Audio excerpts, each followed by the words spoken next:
It's time to tune in to Defending the Faith with Frank Harber. Hear the latest about religious liberty. A win for religious freedom in one of the remaining blockbuster cases facing the U.S. Supreme Court this term. A legal battle continues for the Little Sisters of the Poor for nearly a decade now. A street preacher armed with a speaker, a microphone, and a camera strapped to his chest is now banned from the village. Our founding fathers believed in the separation of church and state, but not for one fleeting moment did they believe in the separation of God and government. And powerful apologetics. Are you prepared to defend the faith? I'm convinced unless we trust in God, this nation is finished. We're facing a new kind of enemy. We're involved in a new kind of warfare, and we need the help of the Spirit of God. 3, 2, 1. Welcome back to a special episode of Defending the Faith. And I am Frank Harber. I'm your host. I am the president and chief legal counsel for the Institute for Christian Defense. You can find us on the web at defendingthefaith.law. We do religious liberty cases. We have a big case coming up next week in Kentucky, defending religious liberty with a Christian business there. We also help churches, denominations, children's homes, all kinds of things. We have about 14 active cases going on right now. You can find out more about us at defendingthefaith.law and check us out there. Today, I'm excited about today. We have a very special guest on the show, Noelle Mering, and she has written a book that I have read, and the title of this book is called Awake, Not Woke. And you know, as we get to the end of the show, I want her to be sure and tell everybody where they can get a copy of this book. I actually have 2 copies of this book. I have this book, and then I also have the audio copy. And so I don't know who read it. You might have read it, but it's excellent. I mean, I listened to the whole thing in my car, and then I came home and I made notes and I marked up stuff in this book. This book is absolutely tremendous. We'll get into the topic in just a moment, but welcome to the show, Noelle. So God bless you. Welcome to Defending the Faith. Thank you for having me. I'm delighted to be here. Absolutely. So tell us a little bit about yourself, where you live, where you're at. I am in the People's Republic of California. I'm in Southern California, actually, even. I'm from California. My husband actually is a New Englander transplant. We met in college at a evangelical liberal arts school in Santa Barbara called Westmont College. We live here now. We have 6 children, and 2 have flown the coop. We have 2 in college now and 4 at home still. We homeschooled for a long time, and then we have a great classical school in town. So the kids are in school now, which frees me up to do this type of thing in writing and all of this fun stuff. Well, I tell you what, you are a tremendous writer. I don't know how you did it with 6 kids. I have 4. 2 of them are in the studio right now, Graham and Hunter. They produce this show, and they're both in college. In fact, we were running just a few minutes late today because we're waiting on Hunter, who was coming in from college. We're all excited about this show today because we're going to talk about the subject of wokeness and wokology. And so I want you to, as we get into this, kind of define this, because maybe somebody says, hey, I don't even know what that is. What is it? They probably know what it is. They may not have heard it called that. But can you kind of give us an introduction into this, how you came to study this topic and write this book? Sure. So I started writing about the woke movement somewhere around 2018, just articles for, the Federalist and various publications.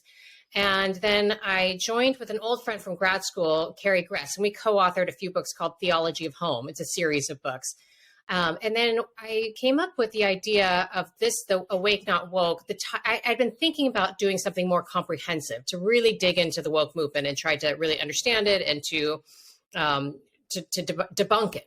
And I think because I was motivated because I saw so many Christian friends and people I knew from college, or people I know now, or people I don't know but have followed their work, And I saw that the woke movement was slowly kind of taking over in certain ways, that they had adopted kind of woke perspectives or woke attitudes. And there became sort of a harshness, a scolding, you know, kind of a eagerness to fight for social justice at the expense of kind of Christian mercy. And there was one particular instance, actually. It was a story with where a white police officer, female, shot a black man. She went to the wrong apartment and thought that he was intruding. And there was this, he died, and his brother, who's a devout Christian, Brant Jean, I believe is his name, he extended this beautiful moment in the courtroom of mercy toward her as she was being convicted. Said, "I forgive you in the name of Jesus Christ. My brother would have wanted to forgive you as well." And he asked to hug her. It was this wonderful moment of mercy. And I went on to social media, and I saw so many Christians kind of scolding people who were celebrating this and were moved by it. And that just seemed like we crossed a threshold there where Christians no longer can even come together for one of the most essential parts of our faith, which is the forgiveness of Jesus Christ and about this beautiful moment of mercy, because the social justice, the activism was more important. And that seems to me like a signifier that if you try to meld this woke social justice activism with the faith, you will, one or the other will have to fall by the wayside, either the faith or the ideology. They can't coexist. And I firmly believe that. So I came up with the title, Awake Not Woke, and I sent it off to my publisher, and he greenlit it, and I started writing it in 2020, a few weeks before COVID, quarantine hit, and all my kids came home from school. And then that summer, there's the summer of riots, and you saw the ideology exploding into the streets across America and all the destruction and horror and violence. And so it took on sort of an urgency in that process. And I think I finished in about 6 months. I came out almost a year ago, last year. Yeah, May of last year. I've only recently found out about it, but I mean, there's just not many books out there in the space like this. And I've been telling everybody I can. I actually was on the phone with it earlier with a friend of mine. And I'm like, you've got to read this book. He's a pretty prominent person. And I told him that you were going to be on the show today. But, you know, one of the things that, you know, I guess I want you to talk about with the whole concept of wokeness is that in the name of coming to help with something, in the name of coming to cure something, it may not be what we think it is. And you have this incredible story in your book about the sixth sense. And if anybody's ever seen the movie, it's, you know, with Bruce Willis, and at the end where I see dead people, and you tell the story about a funeral. Could you kind of, you know, delve into this a little bit? Sure. So there's this, the sixth sense put kind of in the mainstream zeitgeist, this psychological disorder called Munchausen syndrome by proxy. And it's this really bizarre and very sad situation where a caretaker, usually a mother, is poisoning or harming or making her child ill. And there's something psychologically where she gets attention for it, and she gets to pose as the sympathetic figure and sort of the victim, and she gets to see herself as this, you know, virtuous person taking care of this child, but somehow she needs the child to remain sick in order to see herself in that way.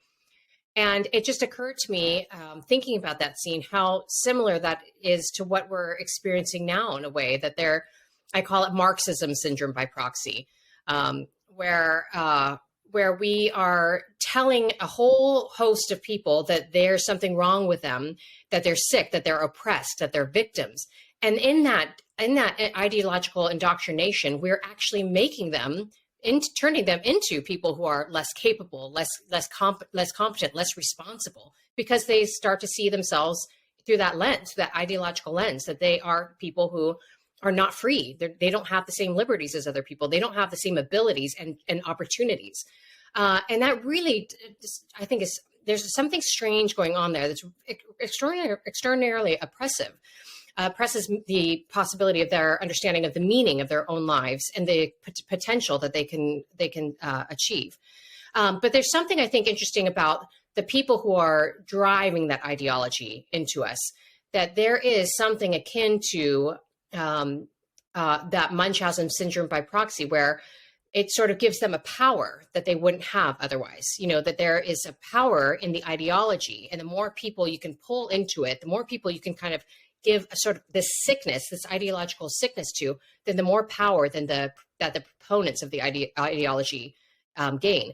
So under the guise of taking care of these people, of caring for them, they're actually harming them and promoting themselves.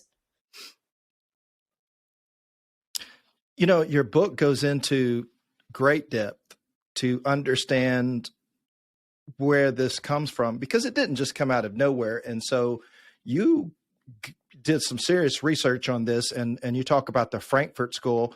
Can you kind of go into the roots that you talk about in the book? Sure. So I think the most obvious start in history where we could pinpoint it was Karl Marx, but I actually think it's really important to understand Hegel too. And it can get really esoteric, and I don't know how much time we have for that, but I think Hegel really started this concept that history is a process through which we can achieve some sort of perfect ending. And we see that in Marx, right? Except that Marx made it completely material. He applied it purely to class struggle and economics, and that through our ability to drive home to people the misery of their existence, you can create sort of a revolutionary mindset, a revolutionary consciousness in people that can then work out and through revolution, all of the internal conflicts in society until we have reinvented all of mankind into kind of this utopian new Maoist sort of being. I mean, of course, this was before Mao, but the idea is that, and he really pinpointed the two obstacles to revolution as being the faith and the family. And I think we see this pretty clearly, that the faith and the family are the two biggest targets of this movement, but they're also the two greatest remedies. So there's a hope in there too. So what happened with the Frankfurt School is that this was a group of Marxists who were disappointed that the revolution had not come to pass. Marx had believed it was inevitable. So they formed this institute and were welcomed to be adjacent to Columbia University in 1935. And their goal was to figure out where the revolution failed and how to seed revolution in the West more effectively. They were made up of a combination of neo-Marxists and neo-Freudians.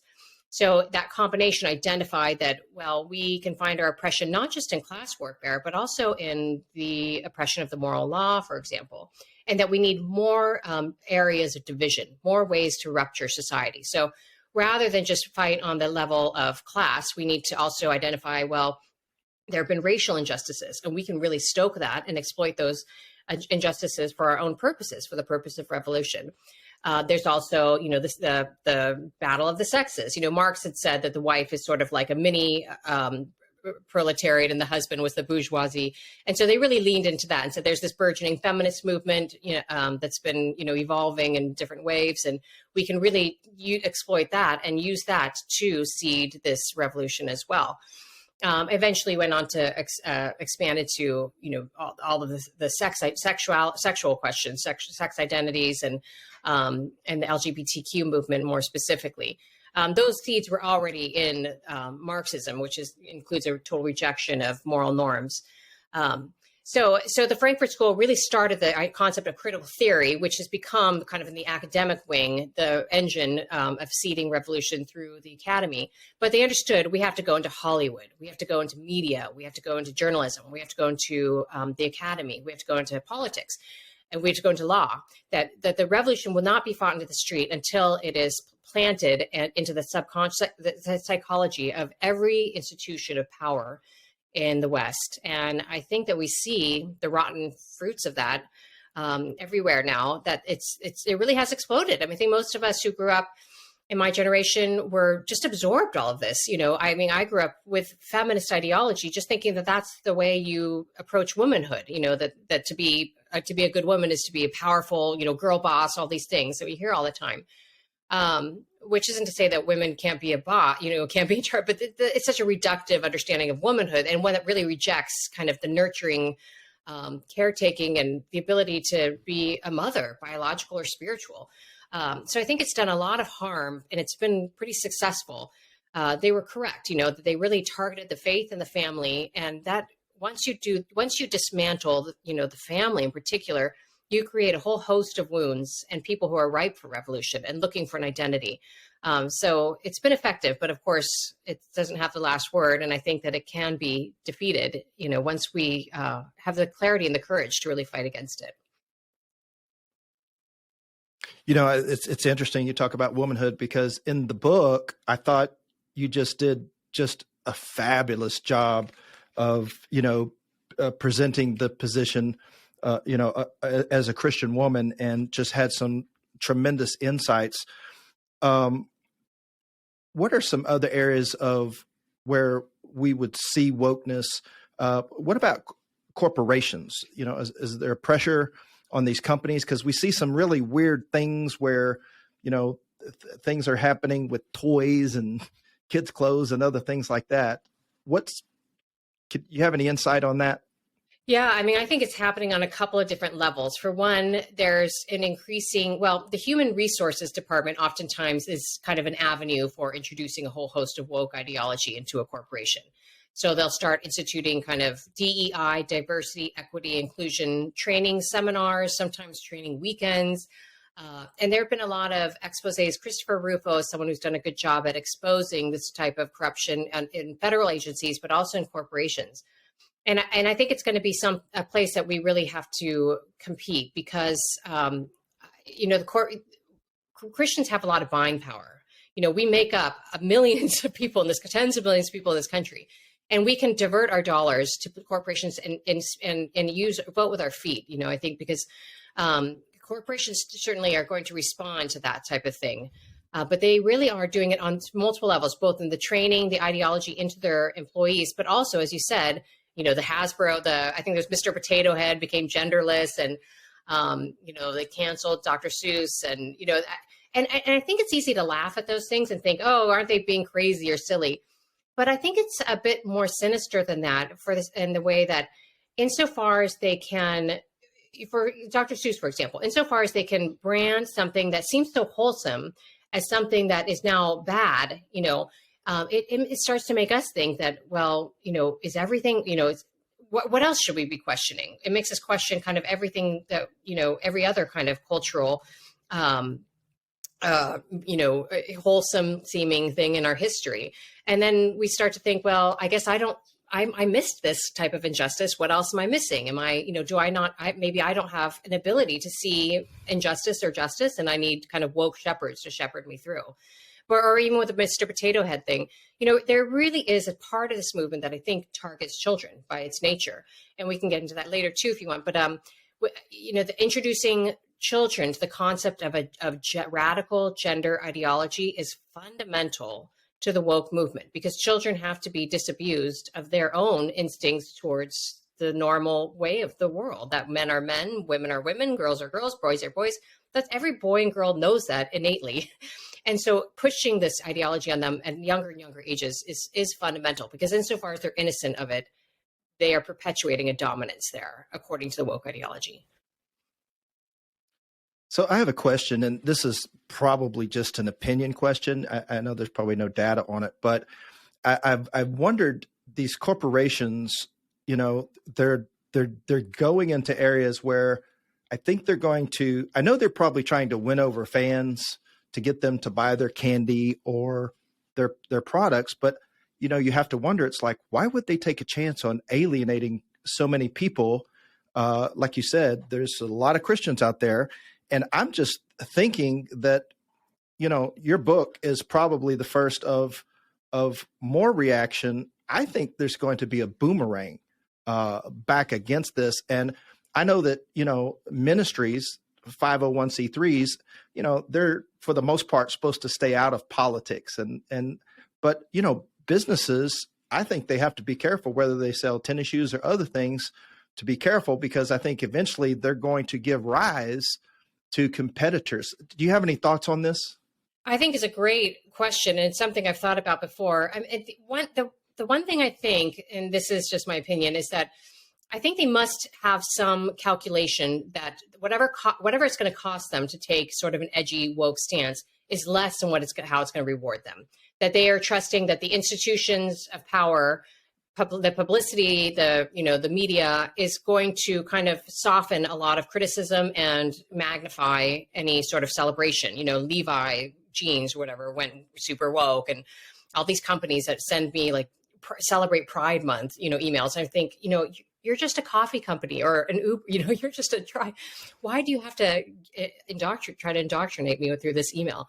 But so there must be some calculus there. And another thing I think is that I think it's really appealing in some ways for very powerful corporations to adopt this sort of thing, because it's, as class warfare becomes less of a thing, in favor of these sort of social justice issues, then it's a way for them to kind of hold a mantle of virtue that can celebrate them without having to account for maybe what would have been in the past that they would have felt guilty for, that maybe, am I, manufacturing in China, or, other issues. If they can be found to be virtuous or virtue signal in the really approved ways, then they can kind of ignore the ways in which maybe they're less of a justice oriented company. I'm not sure, but that's my speculation. Yeah, I've wondered if maybe they have, tried to calculate. They think, because we're definitely we're witnessing a new moral revolution, and I think maybe some people are thinking, I want to be on the right side of history, but as a person with a Christian perspective that has the Bible, we know the end of the story. Do you have any thoughts on that? The whole right side of history argument? Yeah, no, I think the right side of history argument actually is straight from Hegel, which was saying that that the purpose of revolution is to achieve, every revolution brings you closer to the truth, right? The end of history. And so it sets us up for the sense that we are to be judged not by our past, but by how quickly we progressed. So it gives us this incentive to push the envelope faster and further and more, because you don't want to be the one who's left in the dust as the old-fashioned, archaic person. And history is constantly moving and progressing. And so it creates this kind of insane incentive to keep progressing. So yeah, I think there probably is some of that happening with the companies trying to, competing to be on that most progressive end, knowing that the more we progress, the more that future perfect ideal is going to judge them as being, not the last man standing, not the old fashioned, not the backwards company. So there's a part of that. Of course, as you say, there's certainly a backlash, and I think that they're going to be seeing it more and more. I think people are really sick of this type of thing. So it's, of course, absurd to think that history always moves in the direction of progress, right? I mean, history takes when we entered the Holocaust, for example, was that progress because it was 2 years, later than what was happened before? I mean, obviously we can enter into incredible evil times in our culture, and then we can have times of great renaissance and redemption. So the whole concept is rather silly, but that is probably part of what's motivating them. And I think they get rewarded. I think that there's a lot of money, I think, in ways that we aren't even aware, that is moving and motivating and rewarding companies for this type of thing. So I think we'll probably learn more and more about that as time goes on. Oh, I suspect you're absolutely right, because that to me is, the role of children. Let's jump back to that. Concerns me with wokeness. Can you speak to this aspect of involving children in wokeness? Sure. So that was one of the harder parts of the book to write, because it really is truly disturbing. But I think one of the things that we have to wrap our minds around is that for the woke movement, innocence is dominance. In other words, innocence is bad. And what I mean by innocence is dominance is that insofar as we are unaware and not exposed to, for example, alternative sexualities or alternative lifestyles, and insofar as we're innocent of them, we are perpetuating that there is a norm in society, that marriage is between a man and a woman, for example. So I talk in the book about when there was a big hubbub about transgender story hours in libraries a few years ago. And there's kind of an intra-conservative warfare about that, where some, thought that, this is a stand we need to really take, and others thought, free speech. And I sided more with the former, that this is something we really need to fight, even if it's seemingly small, because their ostensible reason for bringing transvestites or transgender people into to read books to children, ostensibly it was, okay, this is an anti-bullying movement. We want to make sure that children aren't bullies when they see someone who's different. The second reason is that, well, maybe there's a child in the library who is, inclined in this way. And so we need to give that child a path, into an alternative lifestyle. But the deeper movement, the deeper motivation, I really do believe, is that every child has to be disabused of their innocence. In other words, innocence means shielding them from adult sexuality, but that doesn't help. That's actually an obstacle to the woke movement. They have to be corrupted, basically. They have to be exposed to adult sexuality at earlier and earlier ages in order to normalize it.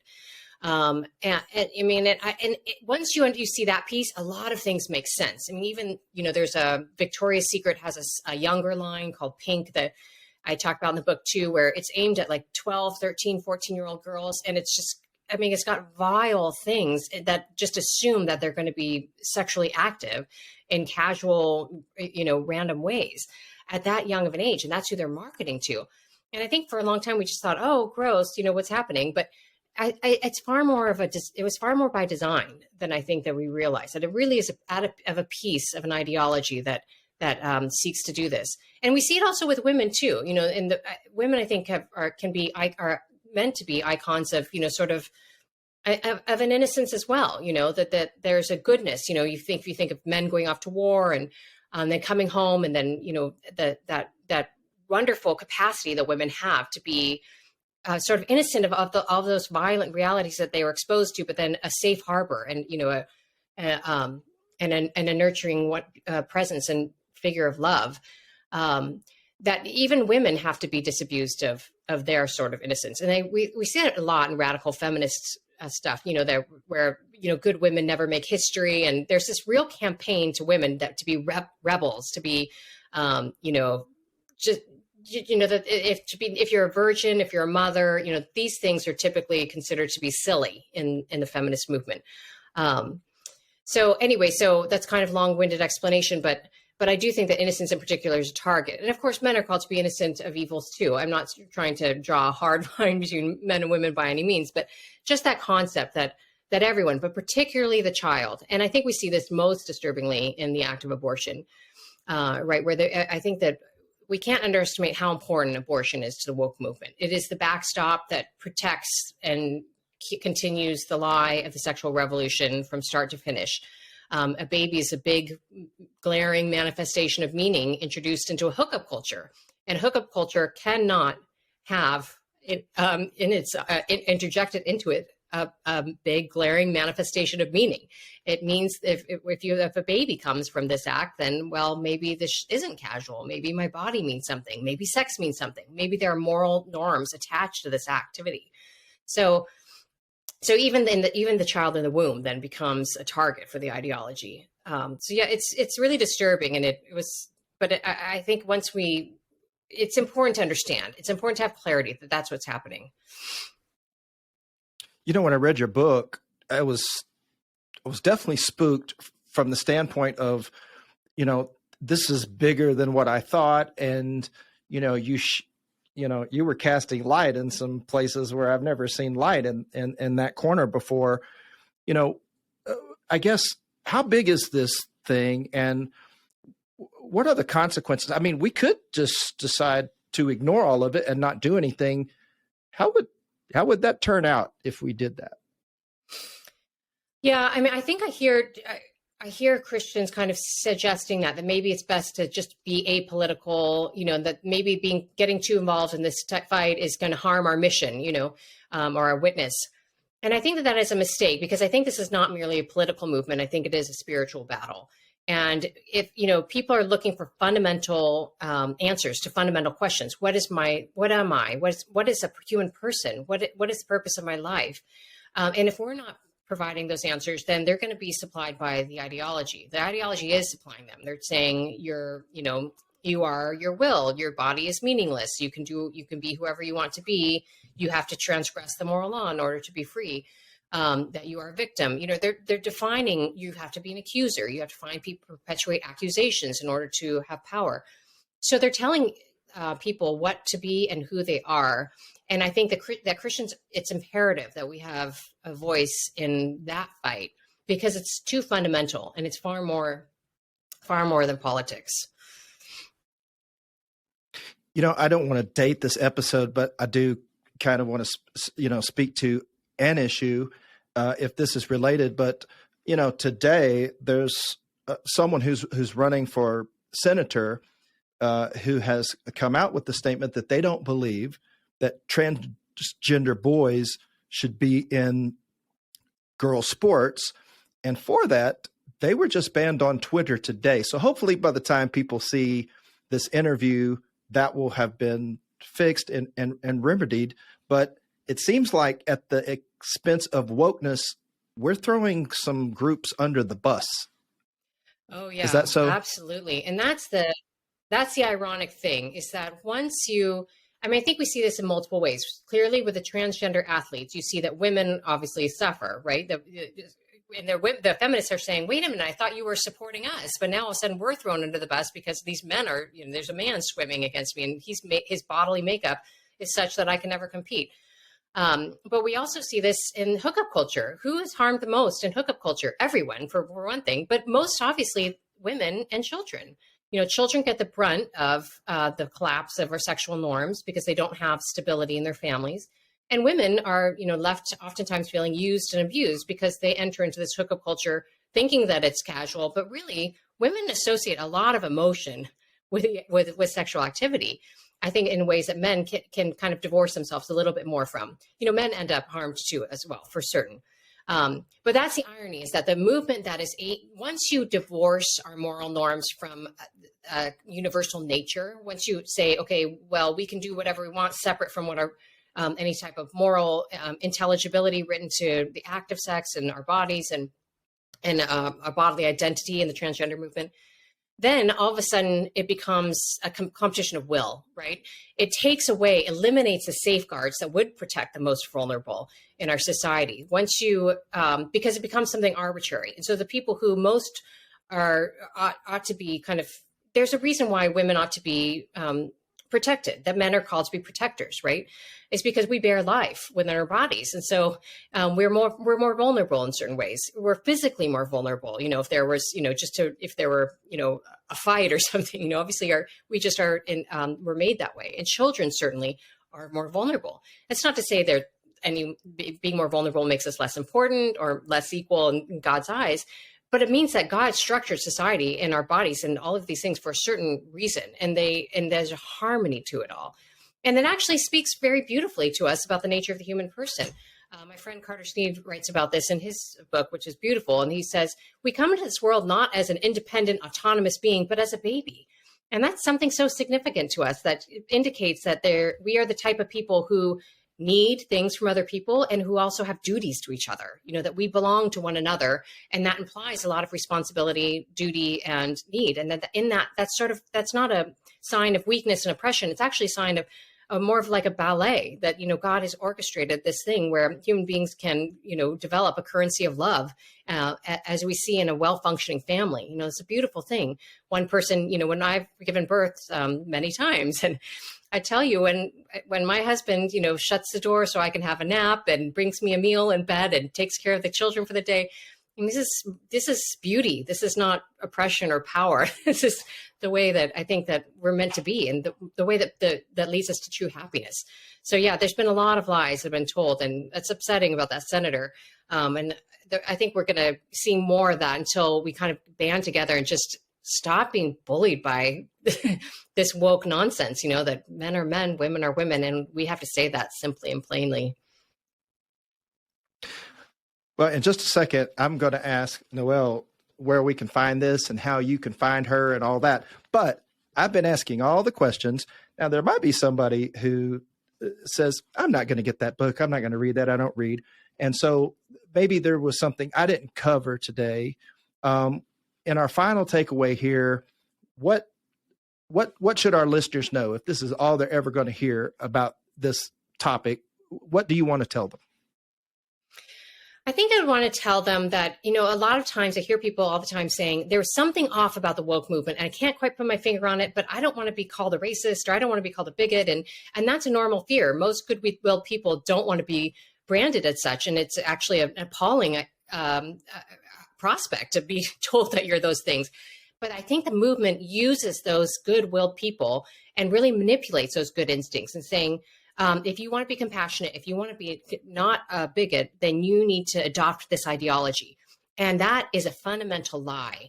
It is a lie that is perpetuating a lot of pain and a lot of wounds in society. And the more we have clarity about that sort of manipulation and see it for what it is, then the better we'll be able to be equipped to have the courage to really fight against it. And courage is really, as people say, contagious. And the more that a few people fighting the woke movement is a fringe thing, but a whole host of people fighting it, that's a real force to be reckoned with. So I think that we have to see it on three levels. It's a spiritual battle. It's also a practical battle. We have to have a resolute political and practical response.